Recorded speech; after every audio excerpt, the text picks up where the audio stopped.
we've got a hypothesis that we're still working out that's supported to some degree by the relevant literature. So imagine that you're looking for a stable partner, right? So you might think, well, what do you want in a stable partner? And at least in principle, one of the things you don't want is too much mismatch between you and that person on the 5 fundamental dimensions. So for example, if you're really extroverted and you have a really introverted partner, you're going to engage in continual conflict about how much social activity the two of you should subject yourself to. And it's very, very difficult for people who widely differ on those dimensions to come to consensus, because it's not just a matter of opinion, right? It's really a matter of different, if you're looking at extremes, of really different types of people. And the thing about introverts is they just don't enjoy large-scale social interaction that much. One-on-one they're often fine, but in a group they don't like that, and it tires them out. Whereas a real extrovert, it's like you isolate them and they just wither on the vine, because a huge part of what actually motivates them in a positive way is tangled up with social interaction. And so if you're an agreeable person and you have a particularly disagreeable partner, you're also going to run into problems, because the agreeable person will say whatever you want whenever, and the disagreeable person will say, well, I'd like to know what the hell you want for a change, and be much more harsh and much more demanding in the situation. And the agreeable person is going to find the disagreeable person harsh and unpleasant, and the disagreeable person is going to find the agreeable person wishy-washy and unable to stand up for themselves. And again, that's actually one of the primary sources of tension between men and women, because women tend to be higher in agreeableness than men. It's about half a standard deviation, which is quite a large difference by psychological standards.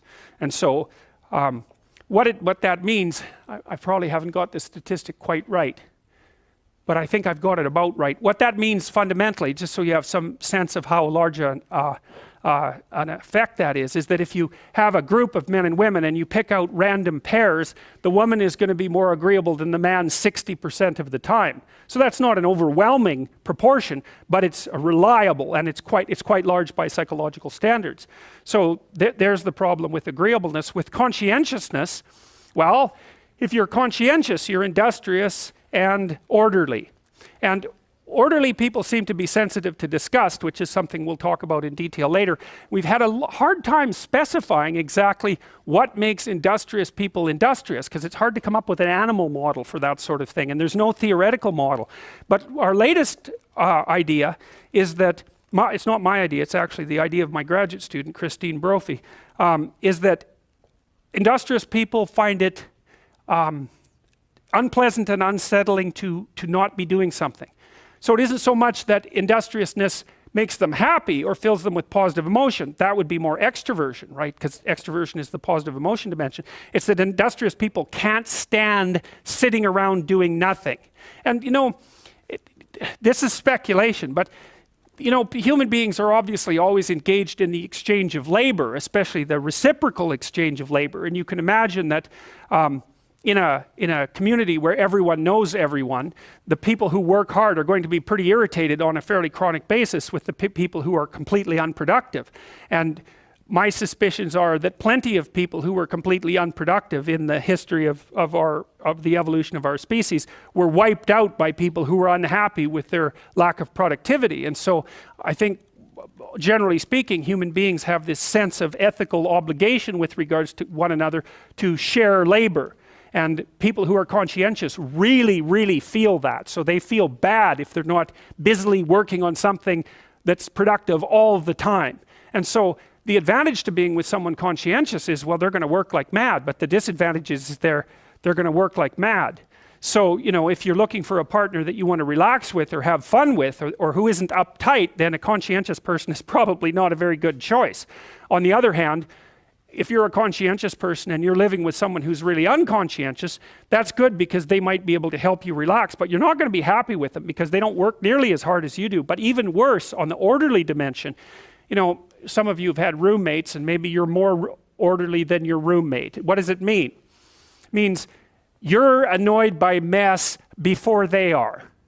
And you don't have to be annoyed by mess much before your less orderly roommate for you to be the one that's always running around picking things up. And so actually one of the things that's emerged from the psychometric analysis is that women are slightly more orderly than men. And I suspect that has something to do with the, what would you call it, inequitable distribution of housework. Because even if imagine that your proclivity is to be triggered by disorder 25 seconds before your partner's. Well, you're going to end up, it doesn't take much difference for you to be the one that's always concerned about the mess first. So anyways, and so if you're a really orderly person and you live with a disorderly person, well, good luck getting along with them. They're going to regard you as like uptight and over concerned with details and unwilling to relax, that's for sure. And they're going to regard you as, well, just a bloody mess. And how can anyone possibly live with someone like you? And so another reason why it's useful to understand your personality is because I think it gives you a better crack at finding someone that you can actually live with over the long run. And we don't know what the optimal, I don't think you want to live with someone who's exactly like you, because then both of you have the same strengths and weaknesses. And there's a bit of a problem there, right? Because maybe an agreeable person can use a bit of a disagreeable person around them to balance each other out, and vice versa, right? So we don't understand the optimal balance for long-term thriving in a relationship, but I think we do understand the fact that if you're too different in your traits, that where you're different is going to constitute a chronic source of conflict.